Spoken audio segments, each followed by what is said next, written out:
Good morning and good evening, Minister Jing Chen, Professor Holden, and distinguished panelists and also participants here with us and online. Welcome you all to ICAS 2022 Annual Conference on the U.S. China Relations in 2023 after U.S. midterm election and then China's 20th Party Congress. My name is Nong HONG. I am the Executive Director of the Institute for China-American Studies. ICAS is an independent think tank based in Washington. Our job is to facilitate exchange of ideas and research on many of the key issues affecting and also concerning the China-US relations that need a mutual greater understanding. Before we start, I would like to thank our co-organizers and also long-term partner institutions, the National Institute for the South China Sea Studies from China, and also China Institute, University of Alberta in Canada, and also Carter Center that we have been working together for many of our past events. When we put together this program and try to recall our previous annual conference, and it's interesting to know that all these individual respective conference timing has been very significant. For example, in December 2020, we talk about the U.S. prospect of U.S.-China relations after U.S. presidential election.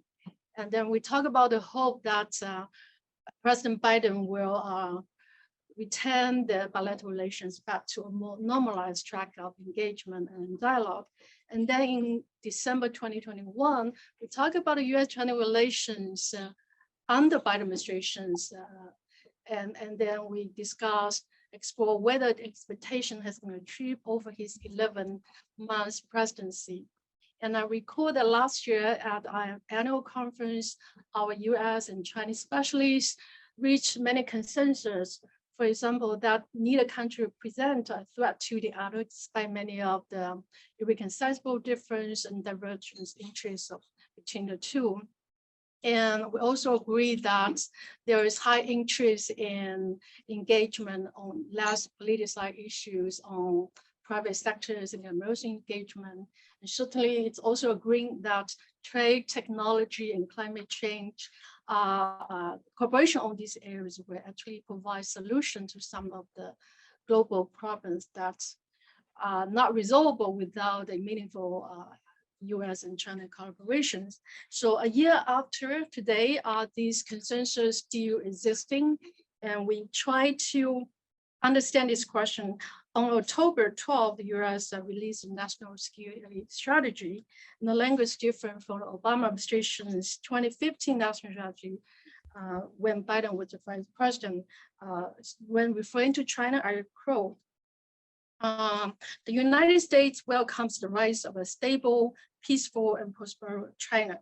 And those words are already gone. So in this new national security strategy, when referring to China, it reads, we will prioritize maintaining an enduring competitive edge over China, end quote. So this new document blasts China for trying to become the world's leading powers. Pretty simply, I think the Biden administration's new strategy is 180-degree turn from its previous Democratic administration. So instead, this new document actually affirms, at least from my understanding, from what Trump administration first concluded in its 2017 strategy, great power competition has returned. So in this 2022 annual conference, we're looking forward to discuss what will China-US relations hold for 2023 after US midterm election and also after China's 20th Party Congress. We're looking forward to our distinguished panel discussion on this topic. So without further ado, I would like to invite Dr. Wu Shicun to give his opening remark. Dr. Wu served as the chair of the advisory board of ICAS, and he's also the founding president of China's National Institute for the South China Sea Studies, and also chairman of board of directors of the China Southeast Asia Research Center on the South China Sea. Dr. Wu is the leading expert on maritime studies with a focus on the South China Sea. Dr. Wu, the floor is yours. Thank you, Dr. Hong Nong. Your Excellency, Minister Jing Chen, former Assistant Secretary of State for East Asia and the Pacific Affairs, Ms. Susan Thornton, and also Professor Golden Holden, my old friend,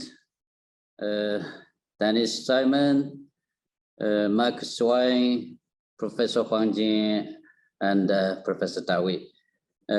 Distinguished guests, ladies and gentlemen. Good morning to our American participants and good evening to our Chinese participants. Now, please allow me to express my warm greetings and welcome to all who have joined this annual conference of the Institute for China American Studies today. Currently, in its 8th year, it has been 8 years since the establishment of the ICAS in Washington, D.C. The ICAS has established itself as a fresh voice in Washington, D.C. think tank community, and I would like to extend my heartfelt congratulations to ICAS for the organization of this important conference.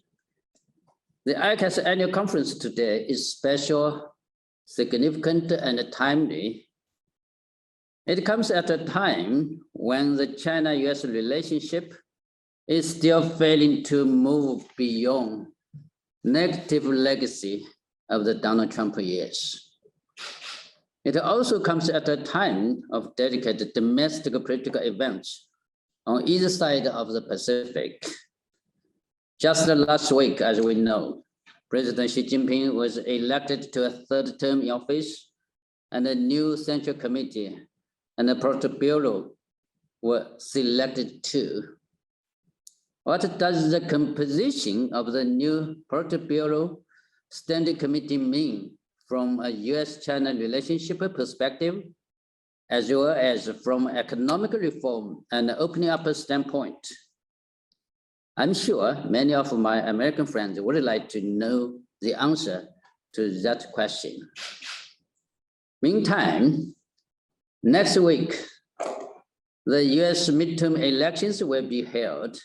As such, we don't know the result as yet, but whatever be the result, it will have important implications for US-China relations in 2023, as well as for President Joe Biden's re-election chances in 2024.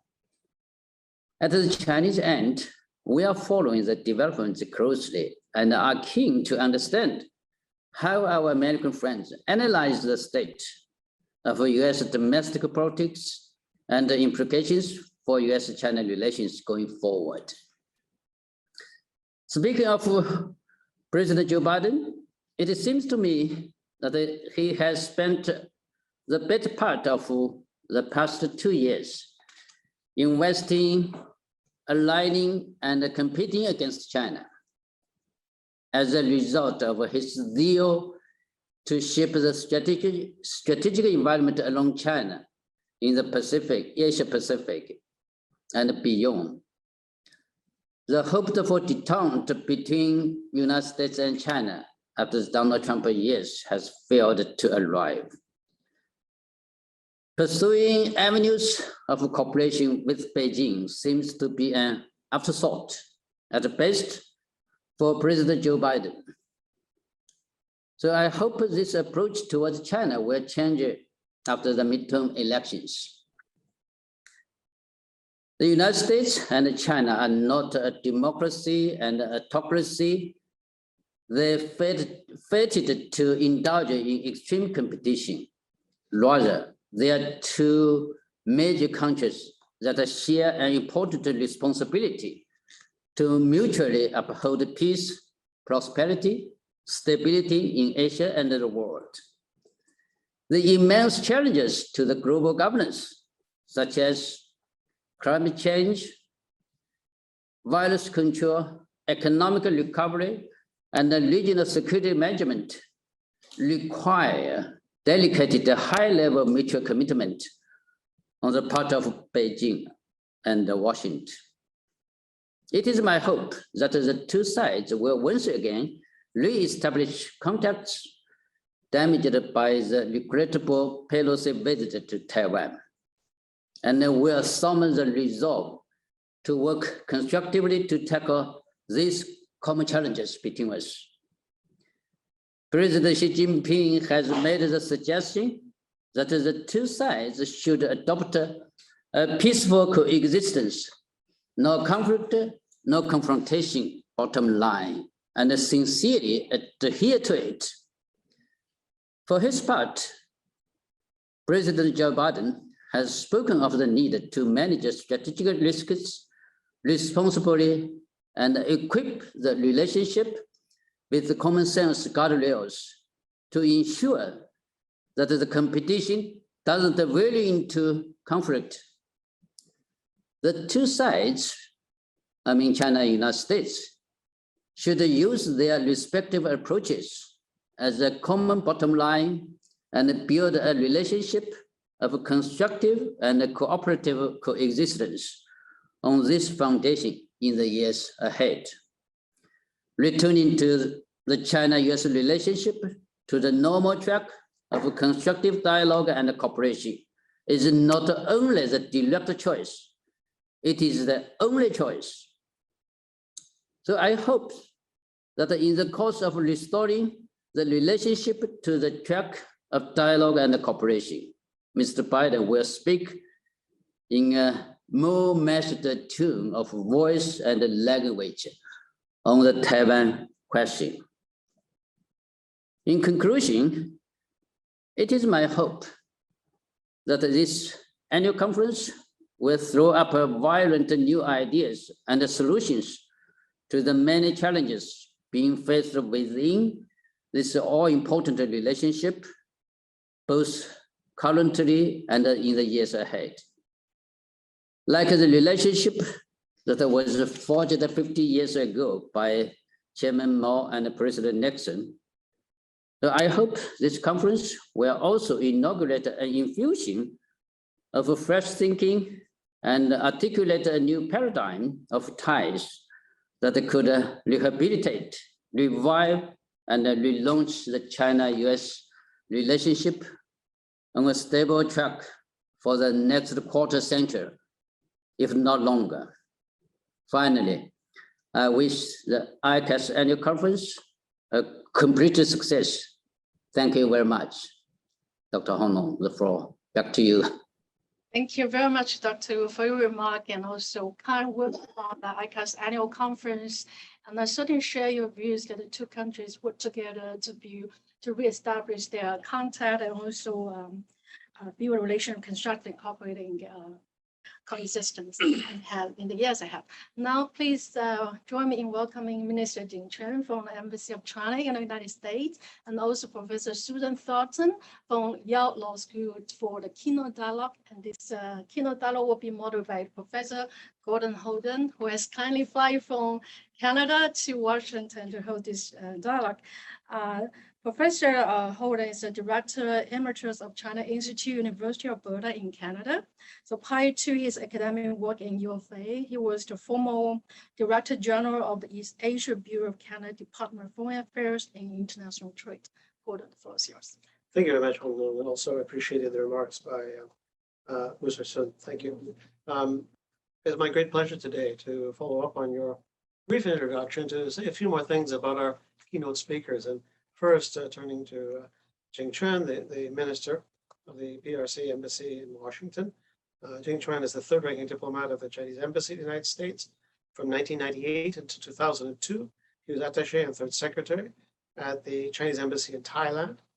From 2002 to 2009, he served as third secretary and deputy division director at the Department of North American and Oceania Affairs at the Ministry of Foreign Affairs in Beijing. During this period, Jing Chen was a visiting scholar at the Brookings Institute in the United States from 2004 to 2005. And from 2009 to 2011, he served as deputy director of the political section of the Chinese Embassy in the United States. From 2011 to 2016, he was division director and counselor at the Department of North American and Oceania Affairs at the MFA in Beijing.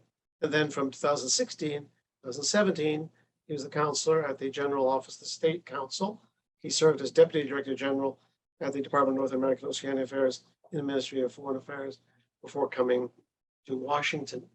And now I'd like to provide more detail on Susan Thornton, the counterpart keynote speaker, who is senior fellow at the Paul Tsai China Center at Yale Law School. Ms. Thornton is a retired senior U.S. diplomat with almost three decades of experience in the U.S. State Department in Eurasia and East Asia.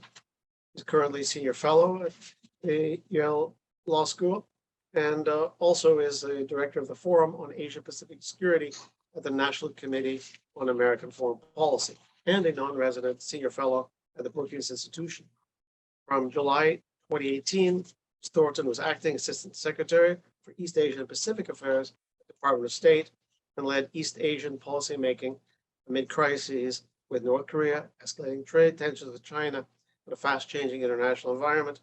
In previous State Department roles, she worked on U.S. policy towards China, Korea, the former Soviet Union, and served in leadership positions in U.S. embassies in Central Asia, Russia, the Caucasus, and China. We have a very talented team of two.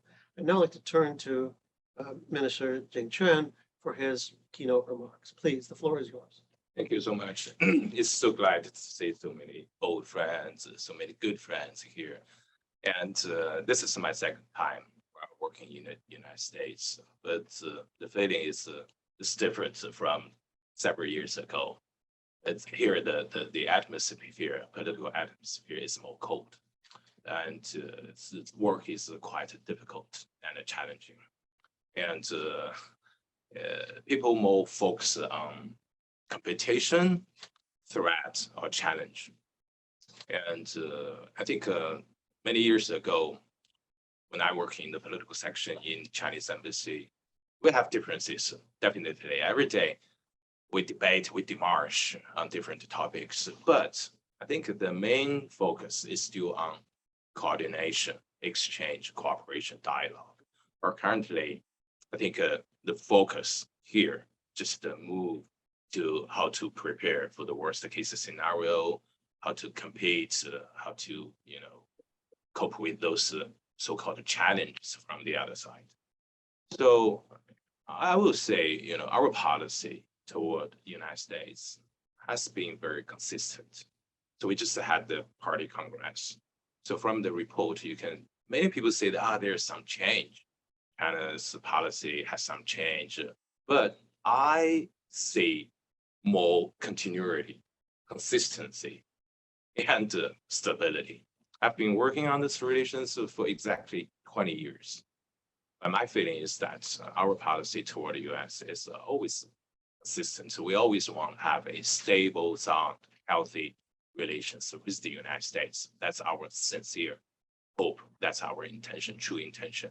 At the same time, we firmly safeguard our legitimate interests, security, economic, and the sovereignty interests. So some people say, China's getting more and more assertive in recent years. I will argue that it's not China becoming more assertive, but China's approach is like we are more willing to use our increasing capability to defend, safeguard our legitimate interests. And but in nature, it's defensive. It's not offensive. We will not invade other countries, bully other countries, occupy the territory of other countries. We'll treat other countries big, small, all equally. But when our interests be hurt by other countries, no matter big or small, we will definitely push back, fight back without hesitation, without any illusion. So I think that's some sort of change of the approach. But I would say that that's totally just for defensive. And domestically, our top priority is still development. We want to give better life to our people. And outside, we want to have a stable strategic environment. We want to have more and more friends. And so we really hope to have a good, sound relationship with the United States. But currently, we have to answer 3 questions. First question is, do we still see each other as friends, working partner, and a stakeholder? Or we see each other from bottom part as a competitor, challenge, as a long-term the most serious challenge, threat, or rival, or even enemy. If we still believe we are friends, that's one case. We still have hope. But if we sincerely believe we're enemies, we want to prepare, always prepare for the worst. That's another case. That's the more dangerous. So, but from bottom of the heart, my belief is still, my answer to this question is we're friends. We're still friends. Otherwise, how can you explain last year, even against the background of COVID? Okay, we have 750 billion US dollars trade volume. How can you explain that every year we have 240 billion bilateral investments? How can you explain, oh, okay, that's even before the COVID, we have over 5 million people-to-people exchange. How can you explain that we have set up 284 pairs of sister cities and provinces? So we should show respect to each other, treat each other in a more constructive and respectful way, treat each other like friends. The second question is that, do we still want to have cooperation, or we want to have more decoupling? So my answer is cooperation, not decoupling. So many people maybe believe that China is growing up and China become more strong, and China does not need us, and we don't need each other. We want to set up more parallel system, and we don't want to rely on the other side. But from the very beginning of our diplomatic relations, that's 4 decades ago. U.S. has money, U.S. has technology. China, we have market, we have labor. So we are natural working partner. And recent years, something has changed. Maybe China's labor cost has also increased dramatically. Some factories may move, U.S. factories, enterprises, they just move out. That's quite natural. But the basic structure of cooperation, I think, has not changed. We still need each other. If we really want to find some new areas of cooperation, we can do that. We can explore more. For example, fighting against the cancer and elderly care industry, and even national park and public health, fighting against the COVID, climate change, counter narcotic, and those regional issues, global issues. So many issues we can cooperate. If we cooperate, we make the world safe. If we cooperate, if we work together, we can make money, and we can give better life to each other country. So we should always cooperate, focus on cooperate. That doesn't mean we don't have differences. Definitely, we are different. U.S. has differences with U.S. allies, neighboring countries. We have differences with our neighboring countries. We're good friends. It's quite natural. We're just different. We don't need to pretend to agree with each other on some topic. We don't need to force the other side to accept our own views, values. We don't need to convince the other side, always try to convince the other side. We're just different. But our priority is to focus our own domestic problems. So some people say, China is the biggest threat to U.S. I would say the biggest threat to U.S. is U.S. itself. We should always focus ourselves on our domestic issues, give better life to our people. On that basis, we find more new area of overlapping interests to have new cooperation. I think that's the basic approach we should have. And then the third question we should ask is, we want peace or we want war? I don't think China, US, we should fight with each other. I don't think that's a must. We have a vast Pacific Ocean between China and the United States. We don't have any problem, disputes over sovereignty issues. There are only 2 scenarios we may go into war. One is a third-party reason, like 1950s Korean War, Vietnam War. maybe in the future, Taiwan is part of China, but you can consider, that lead to the two countries into an unnecessary conflict. Maybe some other third party. And the second scenario is some unexpected incident, like air collision, ship collision in the South China Sea, some unexpected incident. But I will argue that those issues, the two scenarios, through our diplomatic efforts, negotiations, communications, reduce misunderstanding, miscalculation, set up rules of engagement, we can prevent. It's something avoidable. It's not a must. Some people argue that, we're already in a new Cold War. Partly, maybe in some regional affairs, in UN affairs, but not all, not trade, not people to people, not, other subnational cooperation. So I would say, but China has 1/5 population of the world, plus US population, we have 1/4.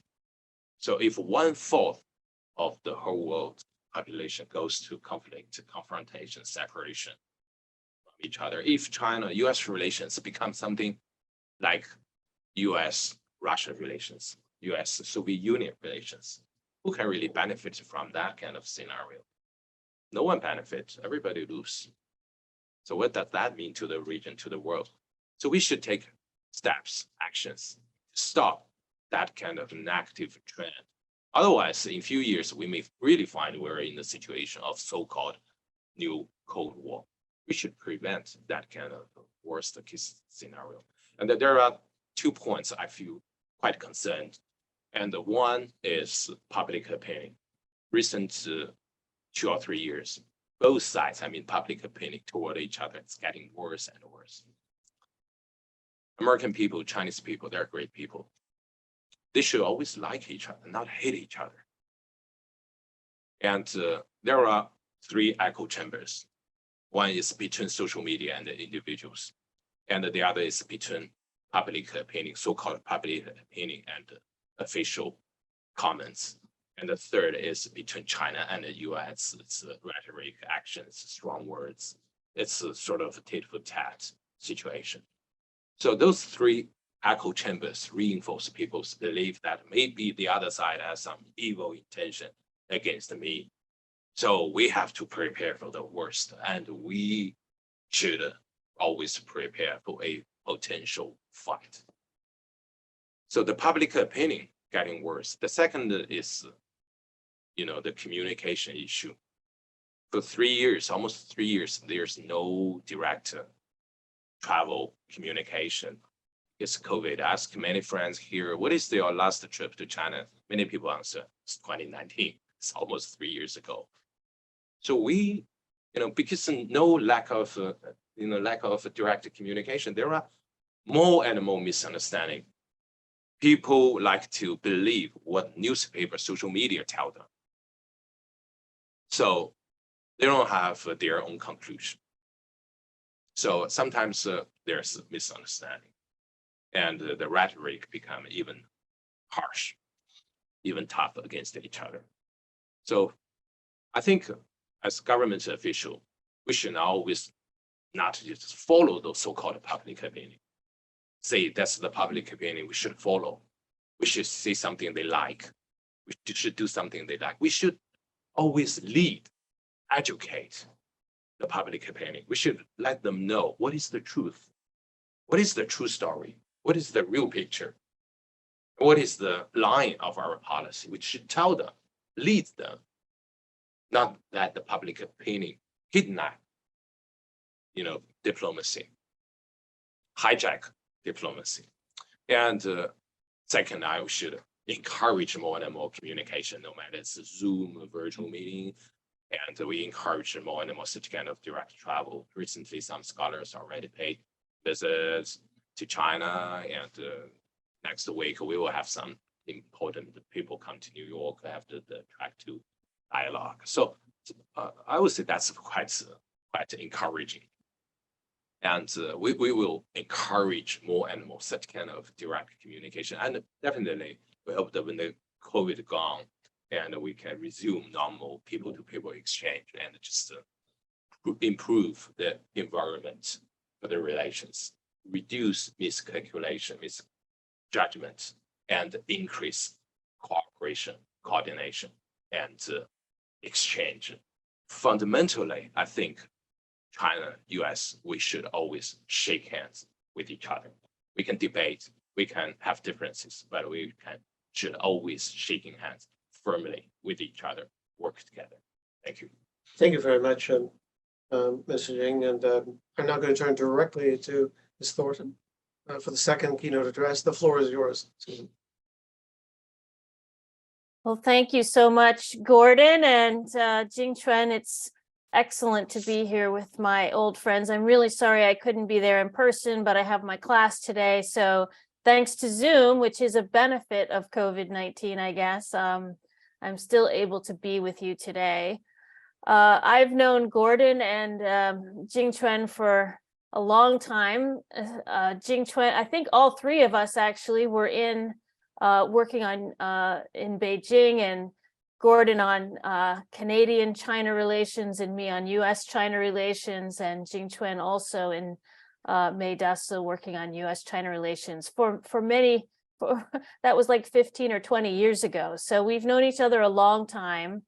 And I know that Minister Jing Chuan is a very good diplomat.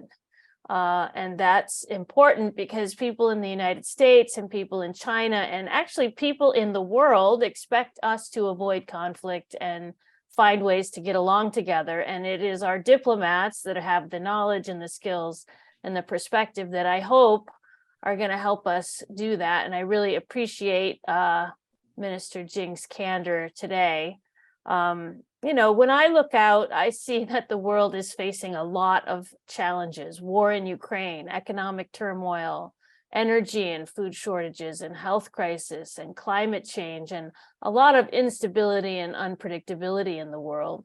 And in the past, you know, the US and China would have worked together to try to mitigate such problems, not as some kind of G2, not as some kind of attempt to take over you know, the global leadership, but just because they're both important, big economies, big countries, and they feel, I think, a responsibility to global leadership. But now, as Minister Jing has so clearly laid out, we seem to have decided that each other are representing a vital threat to our security.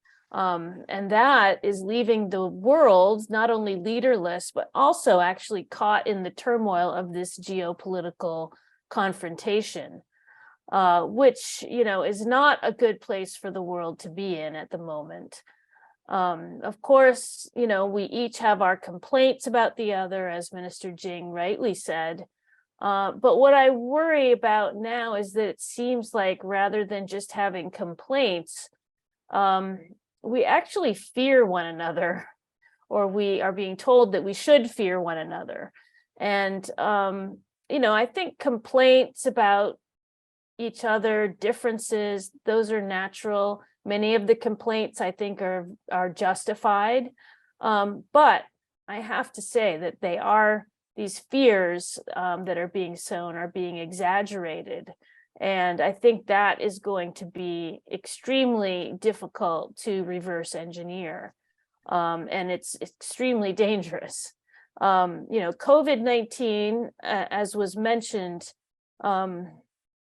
it's been a major contributor, in my view, to the deterioration in U.S. China relations. Major contributor. I don't think people have appreciated enough the impact of COVID-19. If we had not had COVID-19, where would we be in U.S. China relations today? We would be, I submit, in a very different place. And so let's maybe remember that was an exogenous shock that, you know, reasonably cannot be laid at the feet of some kind of purposeful launch of an event, but it's just an naturally occurring phenomenon that happened and is a coincidence. But without that COVID-19 shock, we would be in a very different place. Now, I'm not a government official. I cannot represent the Biden administration's policy, obviously, but I do want to talk for a minute about the national security strategy, which Nong mentioned, which I understand has had a lot of resonance in China and a lot of negative resonance in China, and maybe give a slightly different gloss on it. You know, the Biden national security strategy, which was released recently, Nong said it's a reversal of the previous Democratic national security strategy.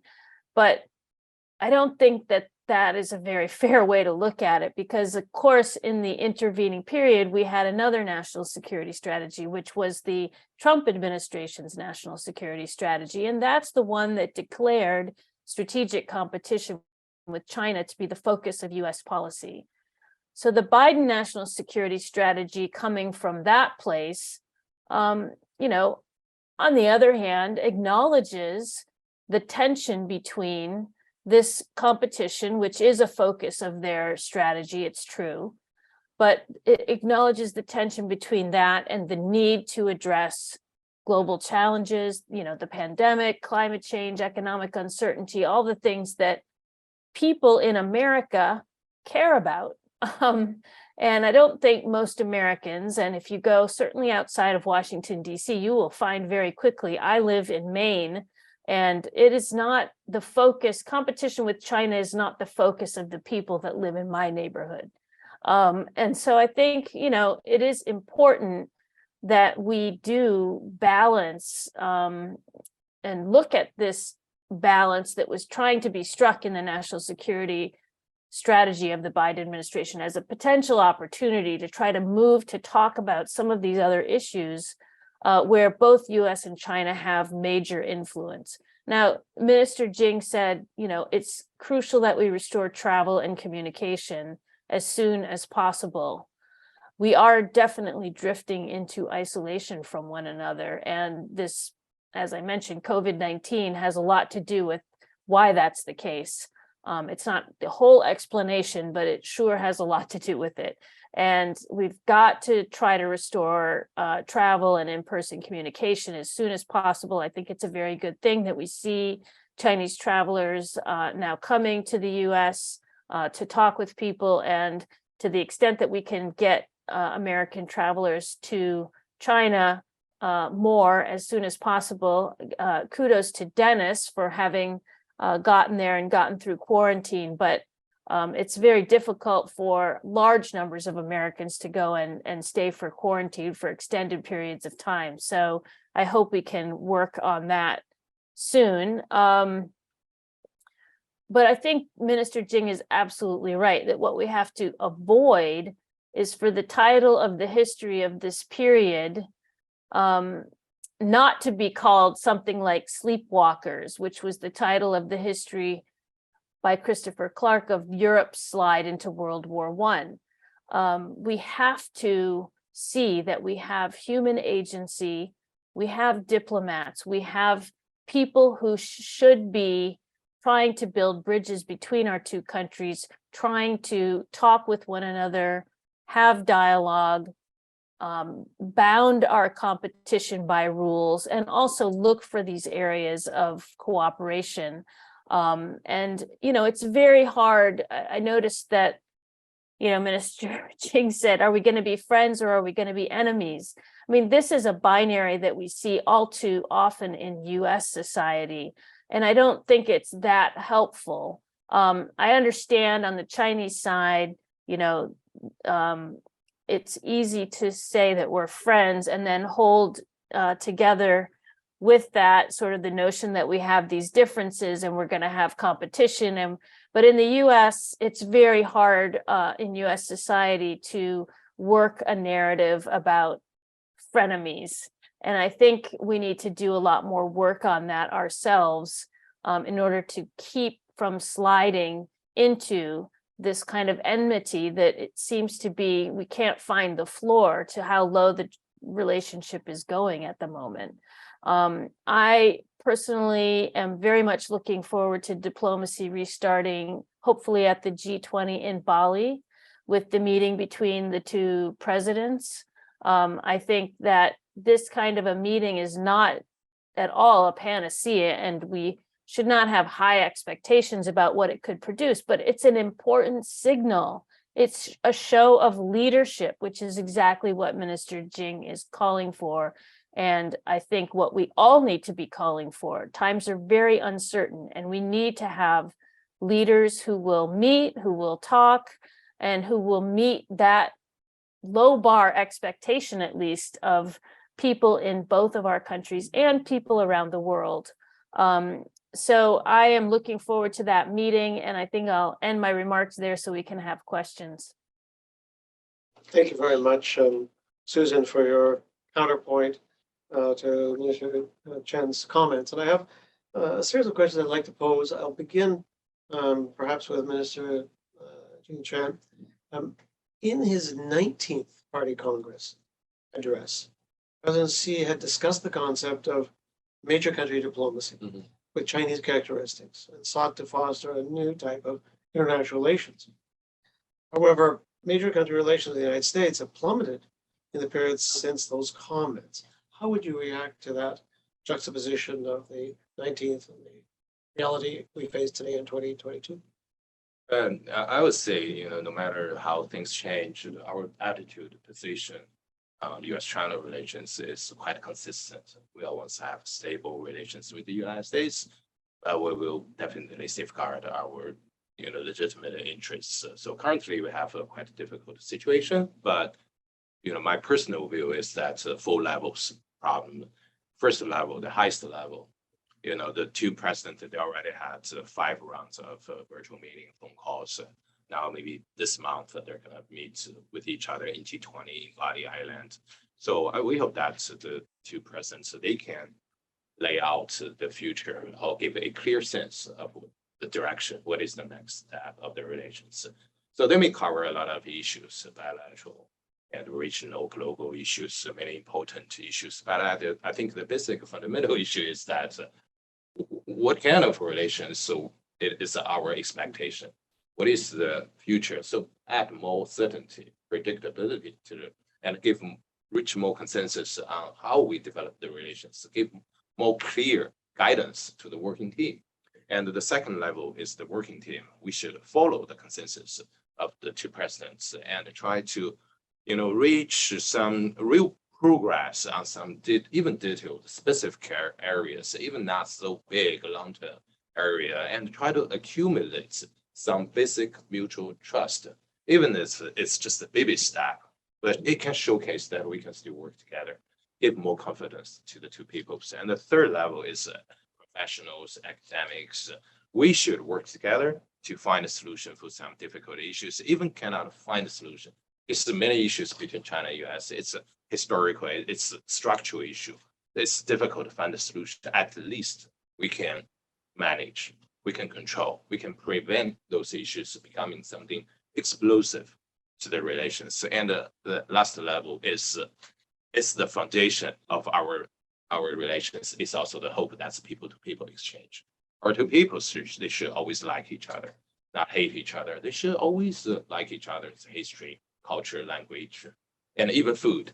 So we should encourage them, some national level, people-to-people, academic, to have more exchange, more, travel, exchange, better understanding, communication. Sometimes we may not agree with each other, but at least we should understand each other. Why the other side taking this action?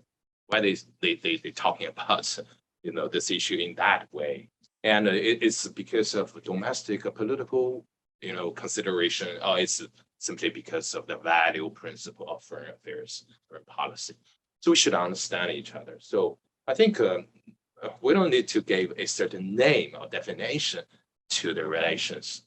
We can just lay out our expectations, such as mutual respect. That's our principle, mutual respect and peaceful coexistence and women cooperation. That's when President Xi talked with President Biden. That's our hope, our sincere hope. So that is some guidance. We can talk about those guidance, but we don't need, use a specific definition for the relations. Hopefully, just stable. Sometimes if you cannot get the relations even better, why not just stay there, keep the status quo, but not getting even worse, not in the spiral down way or like a roller coaster. So just not do something, but not to do some new things or new steps, which might cross the line, which might be interpreted by the other side as something offensive, something provocative. So that, it will lead to U.S. China into so-called tit for tat situation. Thank you. I see some consensus between both the keynote speakers on the question of contact, the need for more direct contact. Sure. And then turn to Susan. And Susan, President Biden has repeatedly referred to building of guardrails. That's come up once, I think, in Mr. Jing's comments. Guardrails for U.S.-China relations is a guiding principle.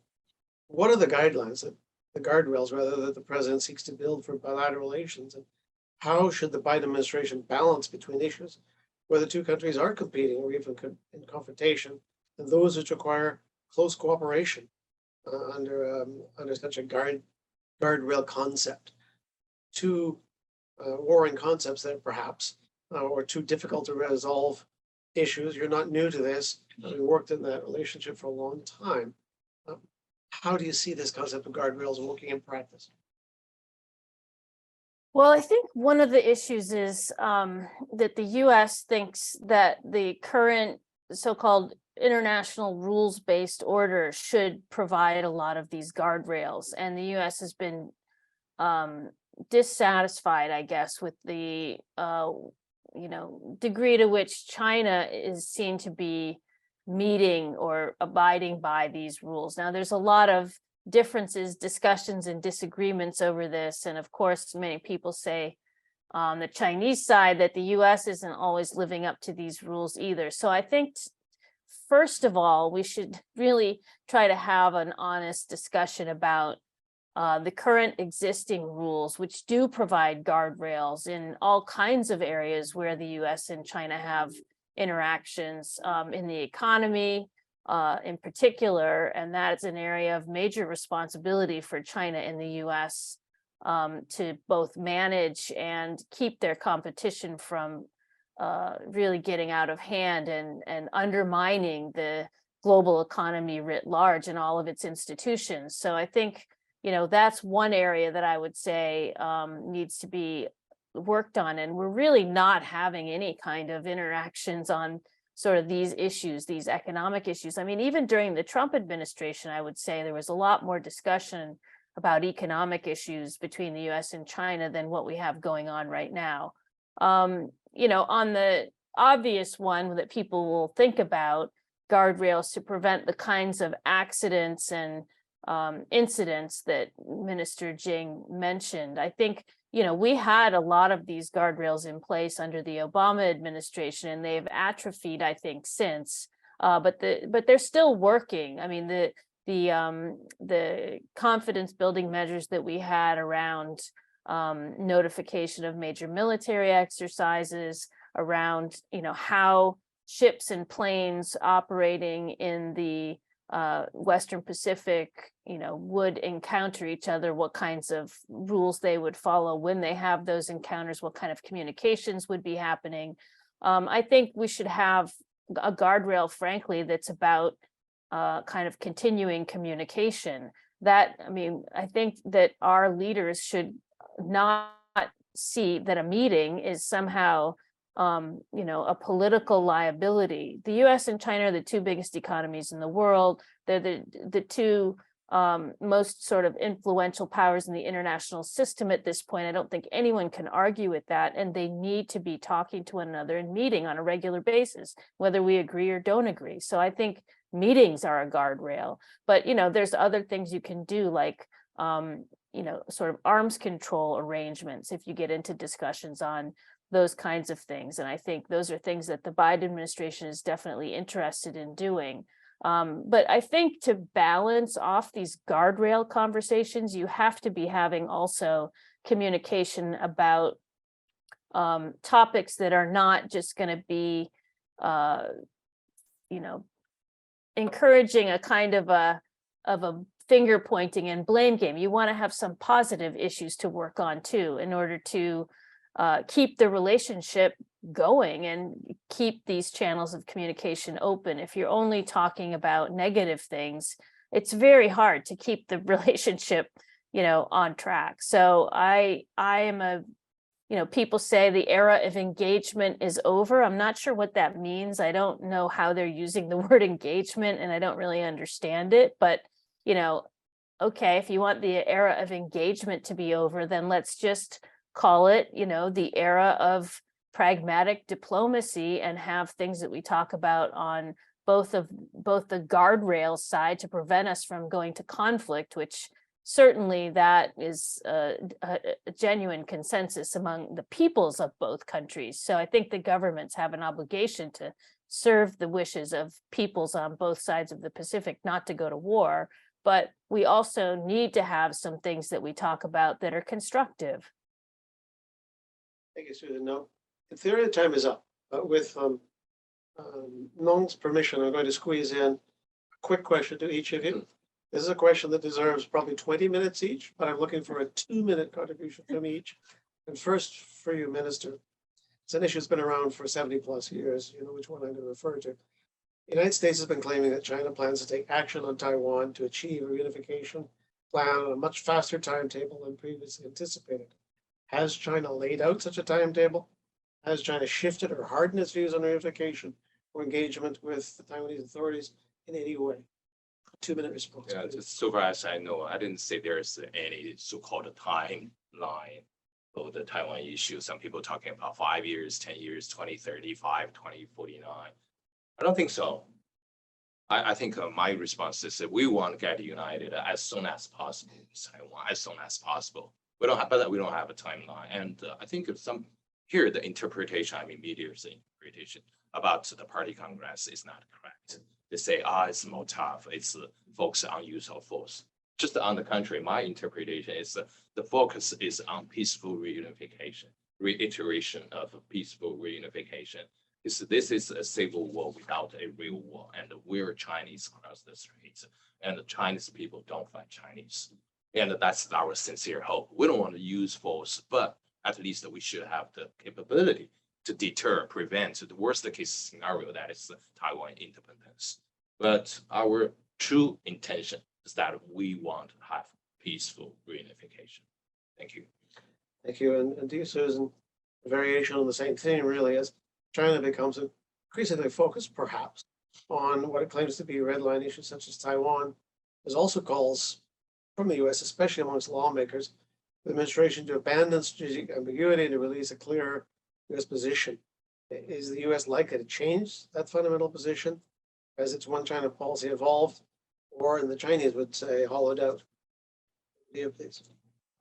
So there's a lot of talk in the United States, and this is one of the problems between the US and China. There's a lot of talk in the United States always, but there's no one in the administration that is looking to change the current US policy of strategic ambiguity, because it serves US interests. It's so obvious. I don't know why people are talking about changing it. My view, the Chinese calculus is already that the US is going to be involved in a Taiwan contingency, so they're planning against that. So it doesn't have much of a deterrent benefit. And it's also strategic ambiguity has the benefit of being a dual deterrence strategy, which is to both say that Taiwan should not declare independence, and that Beijing should not use force to pursue unification. So I think really this policy is not going to change. I don't hear people in the administration talking about it. But what I do think is that the administration needs to be very clear about its policy with respect to how it sees Beijing and Taipei reaching over the foreseeable future some kind of accommodation. Our policy has always been to prioritize peaceful approaches, peaceful resolution of differences across the Taiwan Strait. And we don't take a position on what the end state should be. That's for the two sides to resolve, as long as it's in accordance with the wishes of both sides and it's peaceful. That has been our policy. But I do see danger in the kind of vagueness and shifting around of our policy in that regard. And I think it's very important for the U.S. I think it's very important for China to repeat its commitment to peaceful resolution of the Taiwan issue, and that it doesn't have a timeline. I think it's very important that that be stated clearly from the very top. And I think it's very important for the U.S. to state very clearly from the top that we're not inserting ourselves into the end resolution of the cross-strait issue. We just insist on peace, peaceful resolution, and we are adamant that there should not be changes unilaterally to the status quo until that till that resolution peaceful can come about. And so I think those things need to be made clear, because there's been just too much talk and ambiguity and confusion, frankly, from U.S. speakers on the issue. Thank you both. I think, Nong, we've landed more or less within the time frame. We stole a little bit of time, but I'd like to thank both of our keynote speakers for clear and helpful comments on an immensely complicated subject, but one which is, I speak here as a Canadian, important to the third countries and the world in general. Thank you both. Thank you, Professor Holden, Minister Jing Chen, and then Professor Sun Thornton for a very, very inspiring remark on the U.S. China relations. I certainly very inspired by your remarks, and certainly two keywords I bear in my mind for both of your ministry. You talk about the hope for more area for cooperation, and then Professor Thornton, where as having a careful expectation for the two leaders summit this month. So with that, I'd like to thank again our panelists for this very important keynote dialogue, and which set a very good stage for our following discussion. And so we're going to take a very quick 5 minutes or 3 minutes break, and then we start the stage again. And then the first panel will still be chaired by Professor Holden. So we'll be right back. Thank you very much. Bye.